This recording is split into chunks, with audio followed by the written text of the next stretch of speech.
What's going on, everybody? It's Joe from God's Eye Games, and here we're doing another Learning the Rules video for a Gunslinger's Paradise. Today we're going to be covering list building. For this one, it might be one of our longer videos for learning the rules just because there's a lot of stuff to go over as far as different variables, things you can do with characters. Probably end up touching on strategy a little bit, and then, I'm naturally just a little bit long-winded for some of these, so it might drag on a little bit, so go grab some snacks, grab something to drink, and just get ready to soak it all in because there's probably going to be a lot of information here, but I want to be as thorough with this one as possible so you guys get the most out of the game once you start to play. So in the Gunslinger's Paradise, after you choose what faction you're going to play, you're going to jump right into list building. So for list building, our games usually run between $150 and $200, which is like kind of your points total is what it is, just another way of saying it. So $150 lists, you're gonna probably be able to pack that into like an hour and a half, 2 hour game. You might have anywhere for like an average size game. You might have, we'll say 8 to 10 or 8 to 12 models on like a middle build as far as like having elite and just fodder as part of your list. Once you get to like $200, those games tend to run a little bit longer, maybe 2 hours plus, but not really over 3 hours.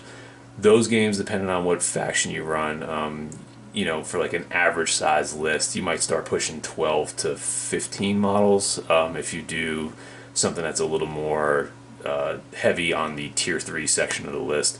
And then if you're looking to build maybe more elite size lists, and we'll go over these terminologies before we start building lists. If you go to a more elite level list with more tier 1, tier 2 characters, you might be looking maybe like between 6 to 8 characters at $200, depending on how you load them out. So, like I said, there's a drastic difference between $150 and $200.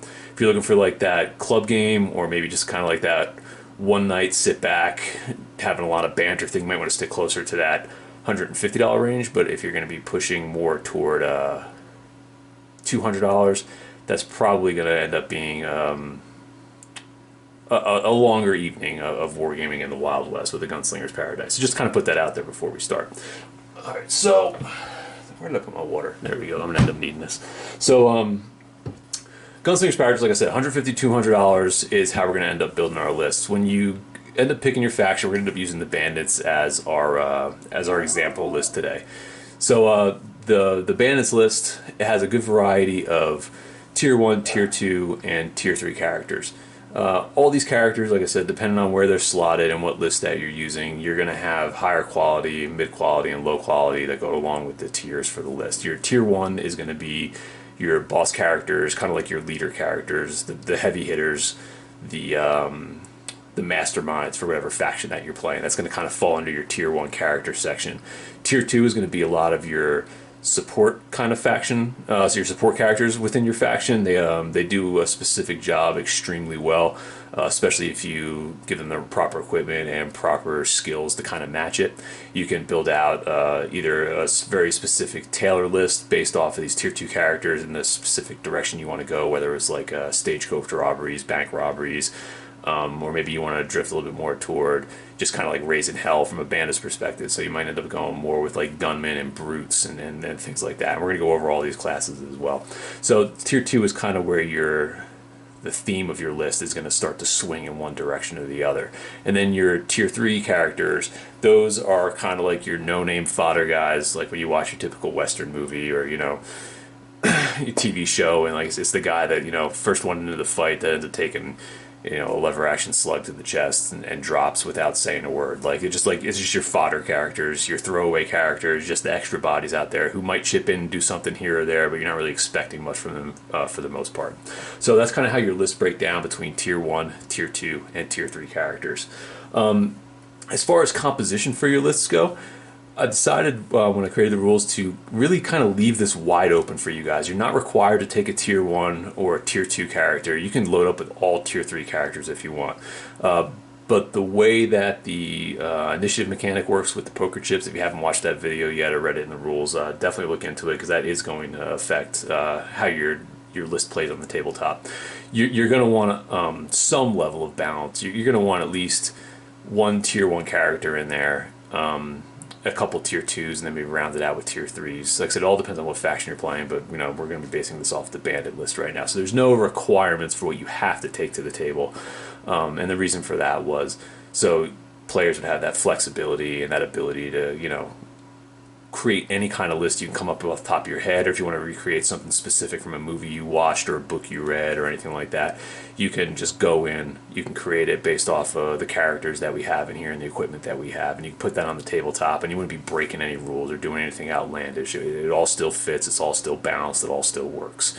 So like I said, there's no real structure to how to build your list, but there will be repercussions as far as how it performs on the table based on the selections you've made during the list making process.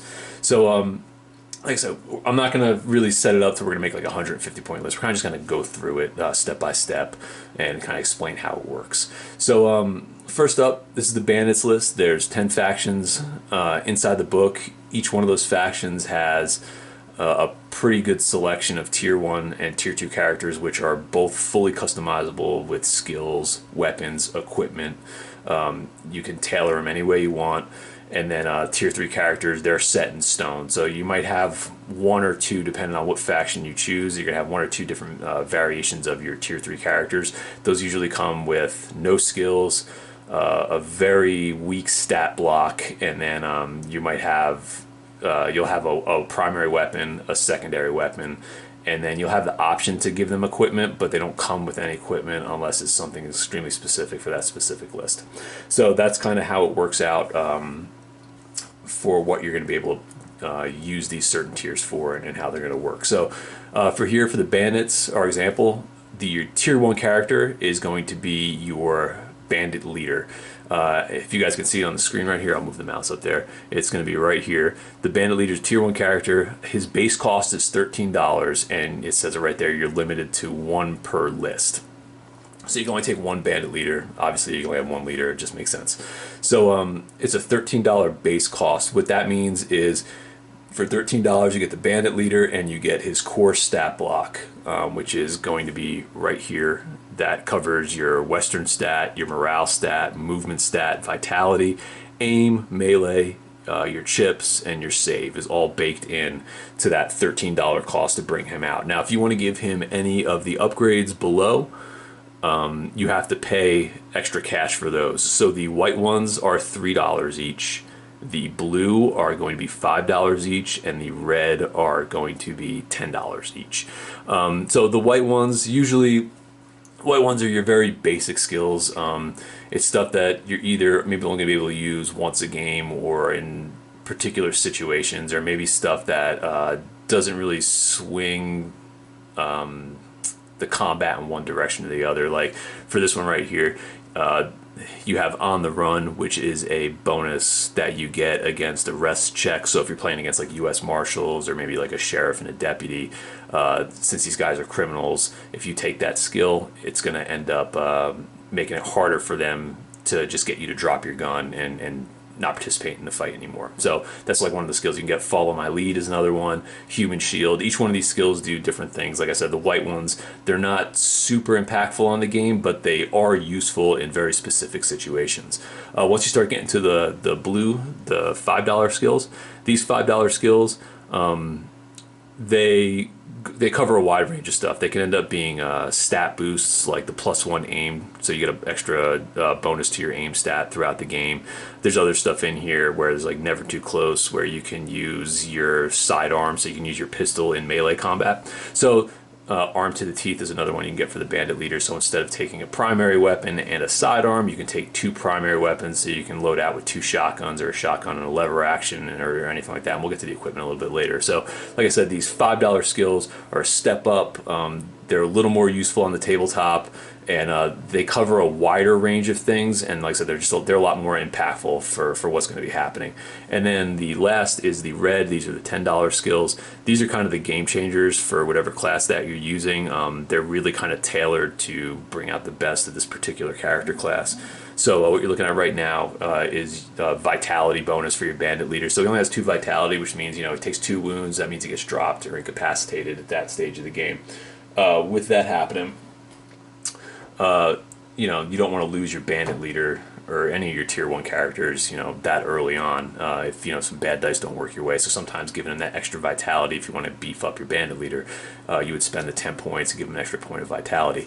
There's no limit to how much cash you can spend on one character, whether it's their skills, their weapons, their equipment. So if you really wanted to, you could buy every one of these skills. Yeah, you'd have like this one, walking, merchant of death as far as like your bandit leader goes, but you're not gonna be able to surround him with anybody, and you can only activate him once per round anyway. So you want to kind of be smart on how you spend your points, and you want to really tailor those skills to fit the type of character that you want to build, and complement that with your weapons and equipment. So that's kind of how the skills work. And like I said, each character class has their own unique mix of skills, and then each faction might have some skills that are tailored specifically just for them. They might not find another list. So, and you'll see that as you go through the book and you read through the different types of lists that you're going to come across. You're going to see a lot of stuff is tailored differently. Down here, you also have your primary weapon slot, your sidearm weapon slot, your equipment, and sometimes you'll have one or two of these. So this is what you're going to do. Your primary weapon slot is going to be like your shotgun, your rifle, and your twin guns. And then your sidearms and melee weapons are just that. Your sidearms are going to be like your single action revolver, double action revolver. Your melee weapons might be like a boot knife, Arkansas toothpick, Bowie knife, and like I said, that's all inside the weapons list once we get down to the weapons lists. Your equipment, and same thing with your firearms. It varies from list to list depending on who you're playing. Some factions have a wider selection of weapons and equipment that they can go to. They're all priced the same no matter what list you go to. But like I said, some factions have access to more things than others, and that's kind of set so the factions feel like what you're playing. Like you're not going to have a bunch of Sioux Indians with access to the full like rifles, shotgun. They're like just a full arsenal that you would give to maybe like U.S. Marshals or some of the other factions out there. So like I said, each faction has their weapons and equipment tailored specifically to them. There is some bleed over in between factions, obviously, but like I said, I try to keep the focus on the flavor of the faction and not just give you the full toolbox to use, because then then there's no real flavor to it at all if everybody has access to everything. All right, so that's kind of the bandit leader. So like I said, it's $13 it costs. You can load them out with whatever skills and equipment you want, and then based off of how much you spend for each of those, that would give you your total cost at the end. So bandit leader starts at $13. After you buy him some skills, his weapons and equipment, you're probably going to end up pushing between $25 and $30 on average. Obviously, that can go up and down depending on how big of an investment you want to make on that one particular character and what you're going to do for your list as a whole, whether you're going to go for more of a fine-tuned professional elite style list, or you're going to go for this huge gang of just like run-of-the-mill tier 3 guys supported by a couple tier 2 guys. You might want to not give all your characters a ton of skills and a ton of high-end equipment and go for more quantity over quality and opposed to a quality over quantity list. So that's kind of what you're looking at for your bandit leader. Your next up here, you have a right-hand man. Right-hand man is exactly what you think it is. It's costed $9. He's a tier 2 character. Like I said, he's priced a little bit lower. His stat block isn't going to be as strong as solid as the guy above him for the tier 1 list, and also you'll notice there are less skills to choose from for your tier 2 characters, so they're a little more fine-tuned. So you don't have as many branches to kind of break off into. You kind of got to pick what you want to really specifically do with these guys, where with the tier 1 characters usually have 9 to 12 stats to choose from. Tier 2 generally are 6 stats, 6 skills to choose from, but you still have access to all the primary weapons, sidearms, melee, and equipment. And like I said, that goes through here. So like I said, right-hand man, he's much more of a support guy, a guy that can jump into the shoes of your bandit leader if he happens to go down and really give a lot of bonuses and kind of keep the ball rolling. So that's kind of his core role. Jump into the gunman is exactly what you think he would be. Gunman's up on the top of the second page over here. The gunman, if you're going to look to kind of build this guy out right here, he's more of your damage dealer. Obviously, he's more focused on sidearms because you have fanning, you have I'm your hucklebearer, never too close, quick draw, +1 to aim. A lot of this is about shooting and dealing damage in the shooting phase. So he's a guy that you want to bring along if you really want to focus on maybe calling people out for showdowns, or maybe playing him aggressively and getting in short-range firefights with the fanning skill. There's a lot of options that you can go through with the gunman right there. There's also a thief there, so if you want to build a faction maybe based around bank robberies, stagecoach robberies, maybe focusing more on loot objectives when you play your scenarios, their character here for that is a thief. He's he's $6. He's extremely cheap. And like I said, his focus isn't so much on combat as it is that specific role to go out there and deal with cracking safes or scoring loot objectives and having some bonuses for that. Like that's what you would bring right here with him. The last option on page 83, if you're following along with the book, is going to be the Brute. It's exactly what you think he would be. He's the big damage dealer of the group, the melee guy. Really heavy on the melee stat, really high up on the vitality with a 3, and his focus is getting stuck in melee and also being a damage sponge for the rest of your guys. So you got him walking down the middle of the street, he's going to get a lot of focus fire on him, and if you get him stuck in the melee, he has a lot of staying power, and he's able to do a lot of damage with a lot of the skills and stats that he has in his block. So as you can see, each one of these guys, when you're going through looking at your list, and this is going to be the same for every faction you go through, each one of these characters is going to have a very specific role that's going to play inside your faction, and how you kit them out and how you load their skills up.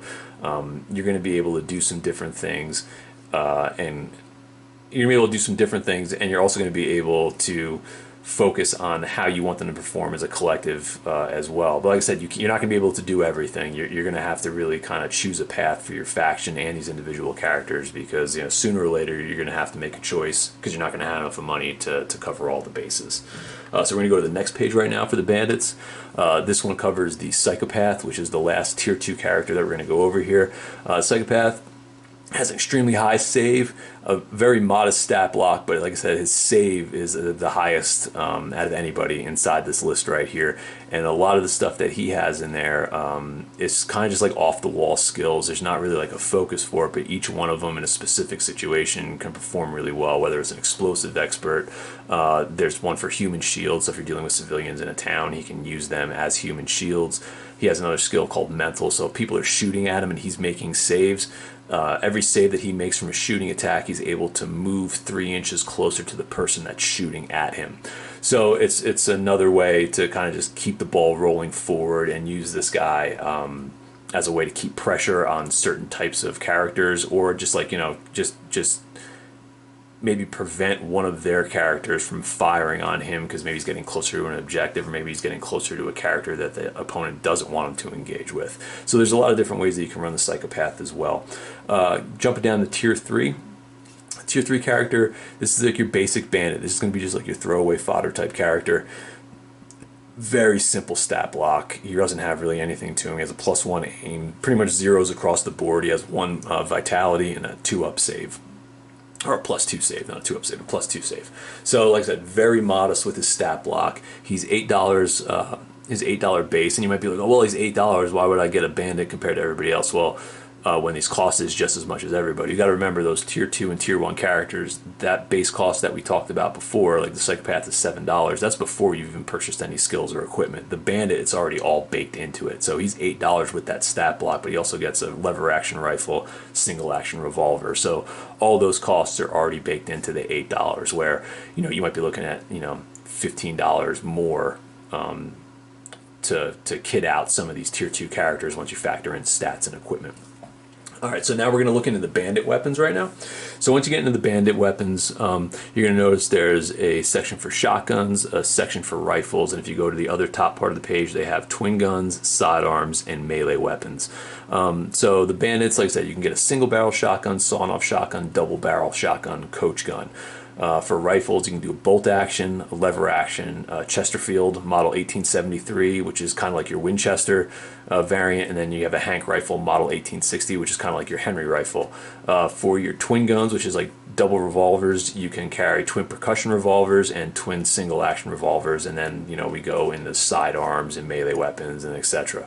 So depending on how you want to kit your character out and what you're wanting to do, shotguns, each one of these guns have different variables for aim bonuses, their range, how much ammo they're able to carry before reloading, damage dice, damage score, abilities to go with it, and then the cost factor that comes into it as well. So you can kit certain characters out with certain types of shotguns. If you're looking for, maybe you want somebody who's going to pack a lot of punch at like, really close range, and you want to save $1, you might want to go with the sawn-off shotgun as what you can load those guys up with. It's a really good aim bonus, really short range, but you got 2 shots with it, 2 damage dice, 5 up damage score, and you have a bunch of abilities to go with it for $3.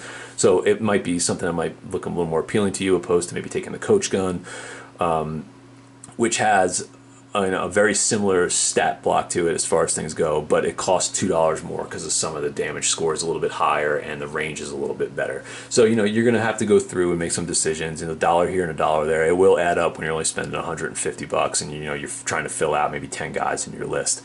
It will make a difference, and that rolls over for every type of thing, whether you're going to shotguns, rifles, twin guns, sidearms, and melee weapons.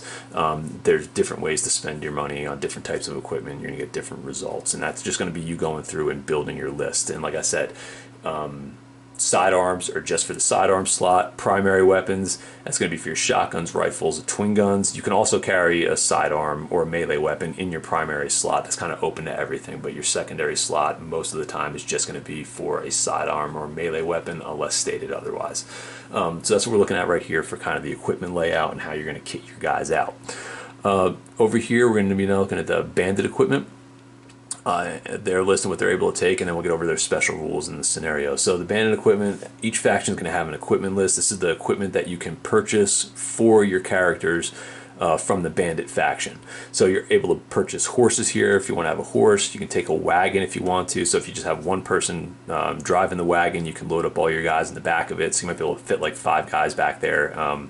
And not have to worry about purchasing horses. So you can save some money there, but obviously there's only one mode of transportation. You can't really fan out. So that's just a strategic thing that you're going to have to think about.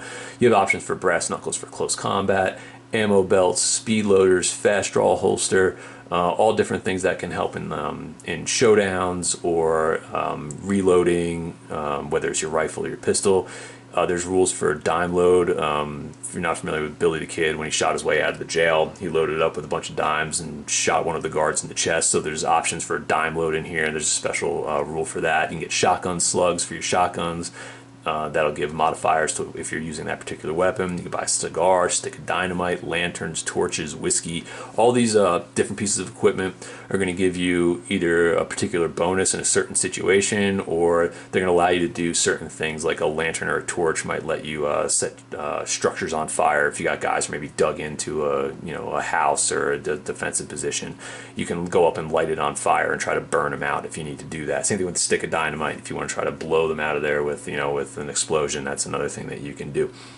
Whiskey's there. It's like liquid courage. If your guys are pinned down, you can just take a swig of the whiskey. It's a one-use item, and then your character's no longer pinned. You don't have to worry about passing dice rolls or anything like that. So that's what happens with the equipment list, and it's the same thing that rolls over for each faction. You're gonna have different items in there, but they all work the same. They're assigned a specific character in their equipment slots.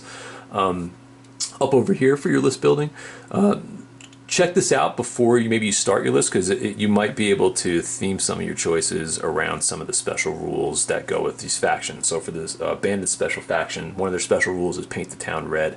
This faction adds a poker chip to your stack for every tier 1 enemy character that you kill. So if you go out and you want to do some, kill the head of the snake type mentality when you're playing against your opponent, for every tier 1 character you kill, you're going to end up getting a poker chip added to your stack permanently. So that's a good bonus to have right there and be aware of. There's another one called Now I'm Running thing. So if the bandit leader dies, and there's a right-hand man on the table and available, then no morale test for the tier 1 character dying needs to be taken, and that's in the rule book. You can read up on that. But yeah, so having the right-hand man there means, like I said, if your bandit leader gets shot down in combat and you have a bunch of characters that are around him and it's a pivotal situation in the game, you don't need to worry about rolling a morale test for anybody in the general vicinity, because the right-hand man steps in and takes over the role.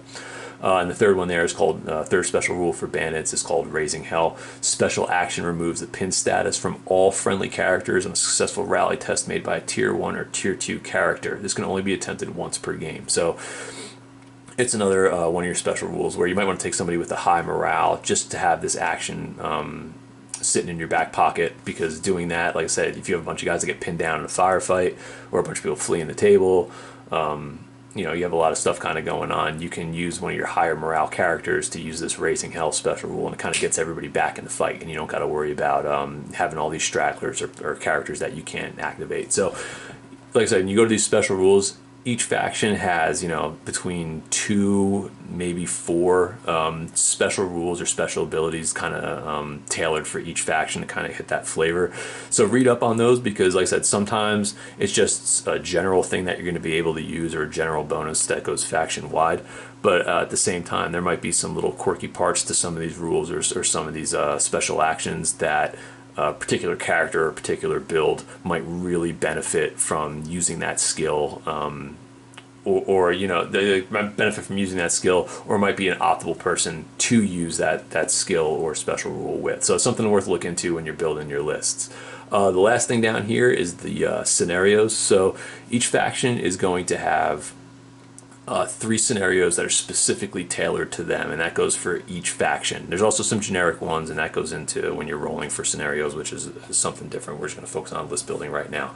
But for bandit scenarios, you're going to have revenge killing is their first scenario. Their second scenario is plundering the town, and their third scenario is surrounded. So you're going to build your list before you even know what scenario that you're going to play. So but knowing what scenarios you have, if you end up winning the roll-off and getting one of your scenarios to be played out on the table, if you know what your scenarios are and how you can play to those, you might be able to build your list to kind of give you a little bit of an upper hand, because like I said, these scenarios are tailored toward your faction, so to neglect them is only going to be a disservice to when you put these guys out on the tabletop.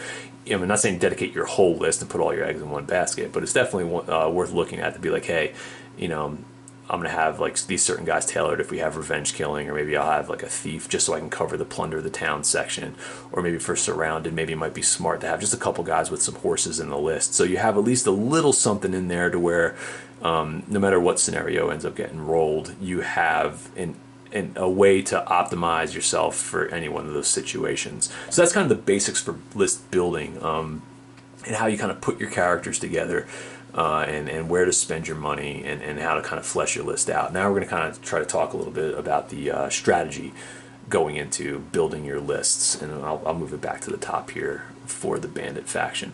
So when you're looking at the bandits, like I said, there's a bandits faction, and then there's also an outlaws faction when you're in the book. So if you're seeing the bandits, think of more of your just run-of-the-mill bandits that kind of raise hell and terrorize a town like that. That's kind of like spend time on the open range, kind of just robbing and stealing. Think of the cowboys from Tombstone. That would be like a good example, like the cowboy gang, with the Clantons and everybody from there, and like Curly Bill and all those guys. That's going to be more what your bandit faction is going to feel. For those of you who haven't seen that, I hope you guys have seen Three Amigos. Think of El Guapo and Jefe. Like that would be like another example of like the bandit faction, like just a big faction of bandits that's there to just raise hell. That's kind of the theme of what the bandit list is. They can do other things, but it's more about bodies than it is fine-tuned professionals. Where the outlaw list is more like your outlaw Jesse James kind of feel, where you have a bunch of highly trained and highly focused professionals that do a job extremely well. It's a much smaller model count for that faction, but they're more your professional outlaws compared to just like your raising hell drunken bandits, running around town around the open range. So that's something to look at too, like when you're looking at some of these lists. They have a very unique feel to them across the board from 1 to 10 in the different factions. So read up on them, look at the characters, make sure that you're playing what you want to play, because like I said, there is some depth to your choices as far as how you're gonna load things out and how they're gonna perform on the table. But back to, we'll just use the bandits right now as our example faction. So when you're building your list, strategically you can look at it one of two ways. You can either play a very top-heavy list where you're focused on mostly Tier 1 and Tier 2 characters, and by doing that, you're going to have a much higher quality of troop to play with, and that's also probably going to translate you to having more chips in your stack to start the game. And like I said, if you're not familiar with how the chips work, refer to the poker chips in the rule book, or there's also going to be a video out that covers the poker chips and how they play out in the game. But the basic idea of the chips is that's how you're bidding for your activations. That's how you're going to be purchasing rerolls and doing a couple other things. So based on how you build your list out, each one of these tier 1, tier 2 characters comes with a chip stat. Bandit Leader has 2, Right Hand Man has 2. So like as you see, as you purchase these tier 1 and tier 2 characters, your base chip stack is going to get bigger and bigger. Tier 3 characters do not generate a chip. So if you have a lot of tier 3 characters in your list, they're not generating chips, but there's also extra bodies on the table for you to move with. And then also when you're playing in the game, you have your basic chip stack that you get from generating your list, and then every turn you roll a d10 and you add that many more for that particular turn for chips to use. So if you have like 8 chips in your list and then you roll your d10 on turn 1 and we'll say you get a 5, well now you have 13 chips to bid with, use for rerolls and whatever for that turn, and then you would repeat that process every turn throughout the game. So the strategy with that would be is if you build a top heavy list with tier 1 and tier 2 characters exclusively, you're going to have a lot of chips, but you're going to have less models on the table. So you want to make sure that that's going to give you the opportunity to outbid your opponent for activations in crucial moments. It's also going to give you probably more chips to use for rerolls because you're going to have less guys you're going to need to activate. So the strategy for that is obviously you're going to be min-maxing your list. You're going to be loading these guys out with really good equipment, really good skills. You're going to focus on taking the quality over quantity approach. For a list like Bandits, that might not be the best strategy just because their top heavy guys are probably, once you compare them to some of the other factions, they're not up to the same level as other factions who are more focused on elite list building, like we'll say Outlaws, for example. Like those guys are a true elite list, where Bandits, you're probably going to focus more on a quantity and mid-level balanced list opposed to a top-heavy elite list, just because they don't really have the tools with their tier 2 characters to where they're going to be able to stand toe-to-toe with another elite list, or maybe even be able to hold off a horde list when you're really focused on bringing the Bandit Leader and some really like heavily kitted out like other characters. You can play it, you might win some games, but you're probably playing out of character or out of what the list is really themed around. But so like now we'll look at the flip side of that with the bandits, where if you build out like that balanced list, or maybe that horde style list, if you're gonna go with a balanced list, yeah, you're gonna have a good variety of your tier 1, tier 2, and tier 3 characters in there. By doing that, you'll get a decent model count at $150 or $200. Like, you might be going anywhere between, maybe 10 to 15 guys, depending on how many dollars that you're playing for your games. So you're going to get a good amount of guys to kind of mess with when you go out there. With a balanced list, your chip stack will be okay. You might not be able to activate everybody every turn, but at the same time, you'll have a good balance between quality characters and chips, to where you're going to be able to kind of answer most situations each turn, and kind of be able to hang in the game depending on whatever scenario you're playing or whatever situation. And that's going to be across the board too. If you have an average balanced list, you're going to be able to deal with most stuff. You just won't be able to be elite.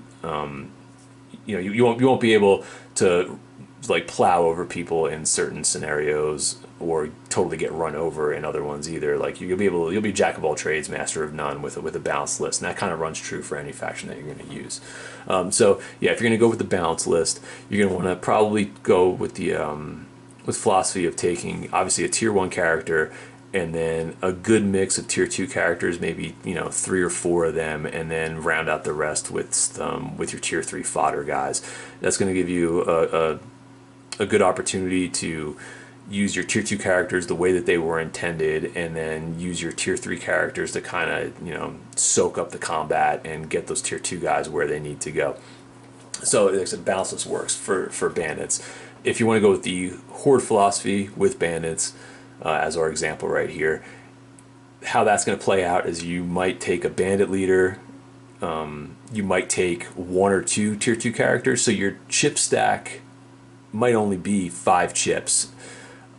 But going into the game, obviously not counting the D10 once the game starts, but your basic stack is going to be 5 chips, and you're going to be like, well, that's not going to do me any good. And you know what? In some turns, if you're rolling crap on that If you're rolling crappy on that D10 roll, yeah, it's not going to do you any good. But if you start rolling pretty decent on that D10 roll and you start, maybe getting upwards of like 12 or 13 chips per turn for a couple turns in a row, the amount of bodies that you have, because you're going to be loaded up with tier 3 bandits going in there, like, yeah, they're generic, they can't do much, but you're just going to have volume of characters and volume of fire with activations. You can afford to sit back and let your opponent overbid for activations early on, and then you'll be able to withstand enough of damage to where the second half of the turn, if you were smart with your chips, playing with that style of a bandit list, you're going to be able to go in and activate all of those guys with just one chip. And you might be able to get like 10 to 12 guys activated without really having to bid against your opponent because you were patient, you waited for the turn to play out that way, and now you're going to have a huge volume of fire going back at them. So like there's a strategy to playing, like I said, an elite list, a balanced list, as well as some of your more horde list. It just kind of depends on what faction you take and what philosophy. But always keep an eye out on your chip stack. That's like probably one of the most important things when you're building out your list. Obviously, you can build these tank type characters and go in there really heavy. But if you don't have the chips to back that up when you're out on the tabletop, you're not going to have a consistent type of gameplay turn to turn to turn. And that's just something you want to keep an eye out, like I said, when you're building your list, something to think of. It's not just about all the fighting stats and the hit points and the saves. The chip stat is quietly probably the most important thing, because that's what actually fuels your list once it hits the table. But I'm just going to kind of wrap it up here before we kind of get too deep into this. I'm going to do strategy sessions for each one of the lists at a later date, so keep an eye out for that. But this is kind of just like a general list building kind of education video to kind of get you guys pushing in the right direction and thinking about how you want to build your lists and what you want to do with them. And like I said, once you pick your faction and you start looking at your characters, you're going to come up with your own strategies. Like I said, I have a general idea. I wrote it, but and I played it. But at the same time, some of you are going to spend a lot more time with a lot of these factions once they hit the tabletop. So these different strategies and list building ideas are gonna grow within the community, and they're gonna get better and better. But like I said, this is just kind of your generic one to kind of get you guys started, and then we'll let it take off from there. So as I said, I hope you guys like the list building video. If you guys got any suggestions for other videos you want, or maybe you guys just want to talk strategy or as far as how to build out lists, go to Facebook, check out Gunslinger's Paradise, our group there. Or you can go to God's Eye Games, or you maybe just want to email me, go over to our God's Eye Games website. You can fill out the contact info, or just email me directly at joe@godseyegames.com. But like I said, I hope this video is helpful for you guys getting started with building your list and getting into the game, and I'll catch you guys later.